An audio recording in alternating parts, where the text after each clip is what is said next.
سورہ نمبر 4 آیت نمبر 1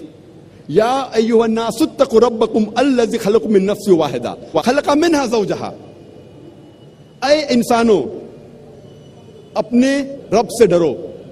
جس نے تمہیں ایک جان سے بنایا ہے اور اس جان سے اس کے جیسا جوڑا بنایا ہے۔ اس سے یہ ثابت ہوتا ہے کہ وہی جان سے جس سے آدمی بنا ہے اسی سے بنی ہے عورت، یعنی روحانی طور پہ عورت اور مرد یکساں ہے۔ اللہ تعالیٰ فرماتے ہیں سورہ شعراء میں سورہ نمبر 42 آیت نمبر 11 میں فاطر السماوات والارض جعل لکم من انفسکم ازواجا، اللہ نے زمین اور آسمان بنائے ہیں اور تمہارے لیے تمہارے جیسا جنس کا جوڑا بنائے ہیں، مطلب آدمی اور عورت روحانی طور پہ یکساں ہے۔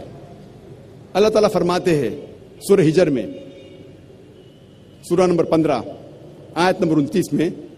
کہ میں نے انسان کو بنایا اور اپنی روح اس میں پھونکی۔ اللہ تعالیٰ پھر سے دہراتے ہیں سورہ سجدہ میں سورہ نمبر 32 آیت نمبر 9 میں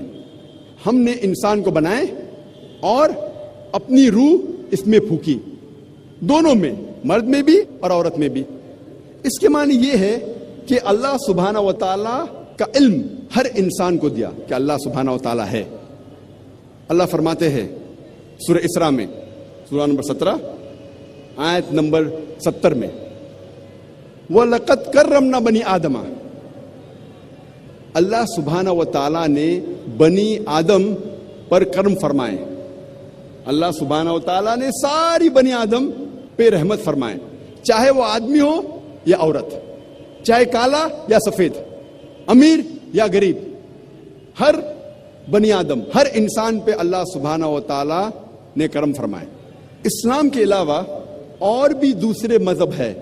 جو یہ مانتے ہیں کہ انسانیت ایک جوڑے سے بنی، آدم علیہ السلام اور بیوی حوا سے۔ اس بات کو عیسائی بھی مانتے ہیں، لیکن عیسائیت میں یہ سکھایا جاتا ہے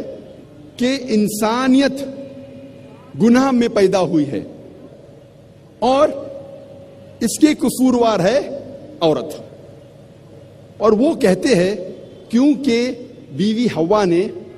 آدم علیہ السلام کو پھل کھانے پہ مجبور کیا، بہکایا، اسی لیے انسانیت گناہ میں پیدا ہوئی، اور وہ سارا الزام انسانیت کو گناہ میں پیدا ہونے کے لیے عورت پر ڈالتے ہیں۔ اسلام میں ہم مانتے ہیں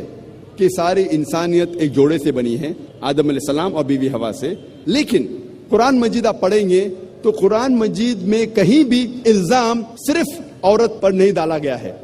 آپ اگر قرآن مجید غور سے پڑھیں گے تو نافرمانی کا الزام دونوں پہ برابر ڈالا گیا ہے، آدم علیہ السلام اور بیوی حوا پر۔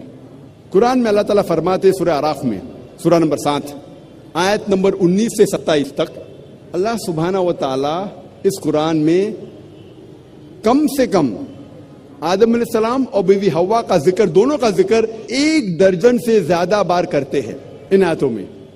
اور اس میں کہتے ہیں کہ دونوں نے اللہ سبحانہ و تعالیٰ کی نافرمانی کی، دونوں نے توبہ کی اور اللہ نے دونوں کو معاف کیا۔ الزام دونوں پر برابر لگایا گیا ہے۔ قرآن مجید میں کوئی بھی آیت نہیں ہے جہاں صرف عورت یا صرف بیوی حوا پر الزام لگایا گیا ہے، لیکن قرآن مجید میں ایک آیت ہے سورہ طہ میں سورہ نمبر 20 آیت نمبر 121 جہاں صرف آدم علیہ السلام کا ذکر ہوتا ہے اور کہا جاتا ہے کہ آدم علیہ السلام نے اللہ کی بات نہیں مانی، لیکن اگر آپ قرآن کو مکمل طور سے پڑھیں گے تو الزام دونوں پر برابر ہے، عورت اور مرد پہ، آدم علیہ السلام اور بیوی حوا پر۔ اور جب ہم پڑھتے ہیں بائبل، عیسائیت کی کتاب، اس میں لکھا ہے بک آف جینیسس میں چیپٹر نمبر 3،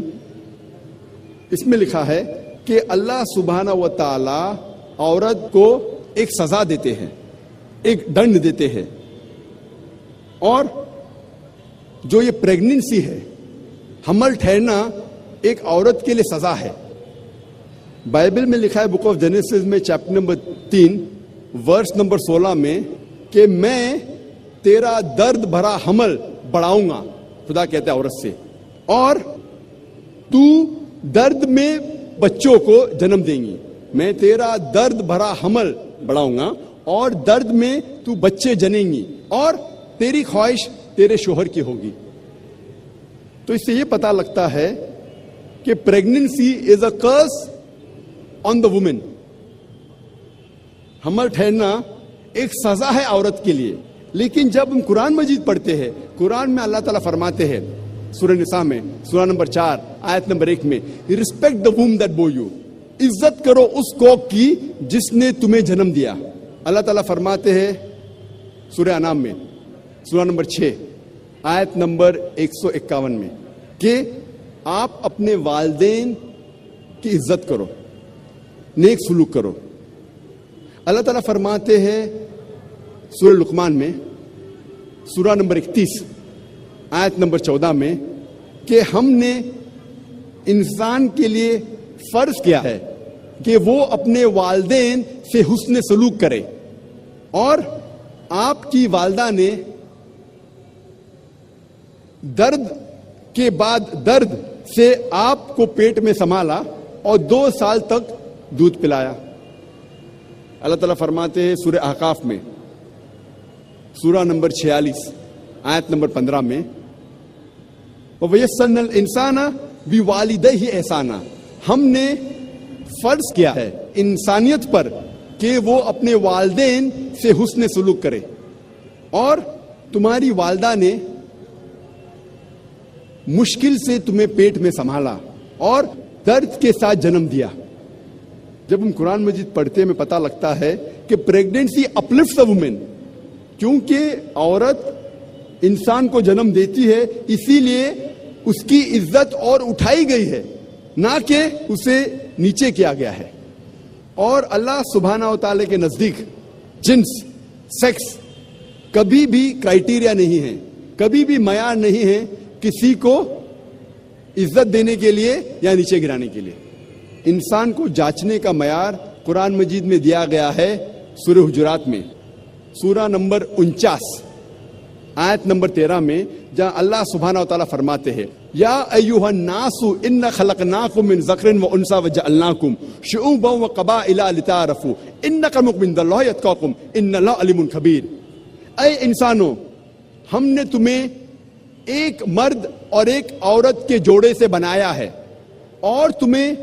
قبیلوں اور برادری میں بانٹا ہے تاکہ آپ ایک دوسرے کو پہچان سکے, نہ کہ آپ ایک دوسرے سے نفرت کریں. اور آپ میں سے سب سے بہتر انسان وہ ہے جو تقوی رکھتا ہے. اللہ کے نزدیک انسان کو جانچنے کا معیار جنس نہیں ہے, رنگ نہیں ہے, پیسہ نہیں ہے, لیکن ہے تقوی, اللہ کا خوف, تقوی, پائٹی, گاڈ کانشیسنس, رائچسنس, نیکی.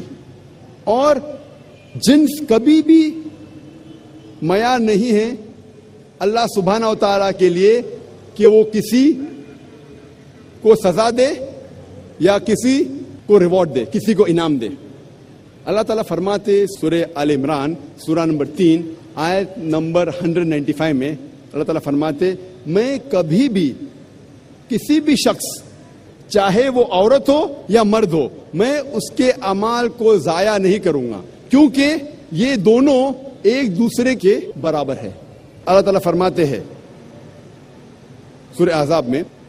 سورہ